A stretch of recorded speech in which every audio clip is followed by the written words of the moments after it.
स्वामी जी जब परिव्राजक के रूप में दक्षिण भारत का भ्रमण कर रहे थे तो केरल में कहीं संभवतः त्रिवेंद्रम में उनको एक अलौकिक अनुभूति हुई या सपने में दर्शन हुआ जिसमें उनकी बहन योगेंद्र बाला प्रकट हुई उनके समक्ष और बोली कि तुम घर में सबको ऐसे घर में कुछ खाने पीने को नहीं है, तुम छोड़ के सन्यासी होके घूम रहे हो और तुम्हारे कारण तुम्हारे वियोग में माँ रोते रोते मर गई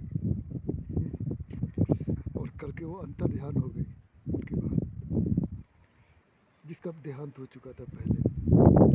फिर स्वामी जी के मन में थोड़ी चिंता हो गई क्योंकि बहुत दिनों से उन्होंने कई महीनों से उनका किसी से कोई संपर्क नहीं था कलकत्ते से या अपने परिवार से या मठ से।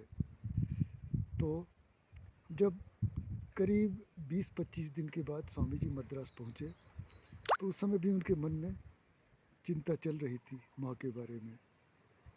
तो कुछ उनके पास आने वाले भक्तों, शिष्यों, श्रोता लोगों ने, उनके मित्र बहुत से लोग हो गए थे, उन्होंने स्वामी जी से पूछा, स्वामी जी आपको देख के लगता है कि आपके मन में कोई चिंता बनी हुई है।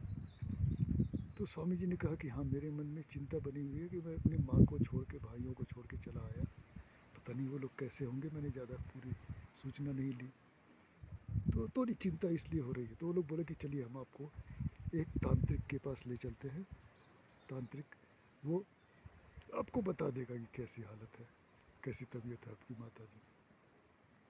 तो वो लोग कुंभकोणम स्वामी जी को लेके गए और वहाँ एक तांत्रिक से मिलाए। उसने सब कुछ स्वामी जी के बारे में भविष्यवाणी भी किया और बोला कि आपकी माता जी स्वस्थ हैं, सकुशल हैं, आनंद में हैं और आपको चिंता करने की कोई ज़रूरत नहीं है और शीघ्र ही आप विदेश यात्रा को जाने वाले हैं।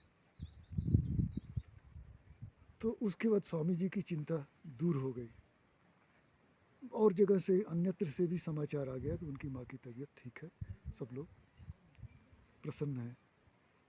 उसके बाद फिर उनको बहन का दर्शन हुआ एक अलौकिक अनुभूति में, है ना, प्रेत का दर्शन हुआ, उनकी बहन की प्रेत का दर्शन हुआ। तो उन्होंने उसको डांटना शुरू कर दिया। स्वामी जी ने अपनी बहन को डांटा, प्रेत को डांटा कि तुमने ऐसे कैसे हमको झूठ बोला कि माँ मर गई है।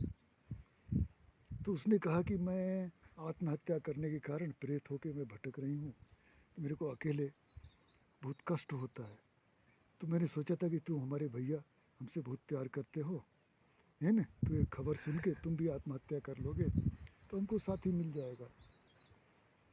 तो बोले कि नहीं, ये तो तुमने ठीक नहीं किया।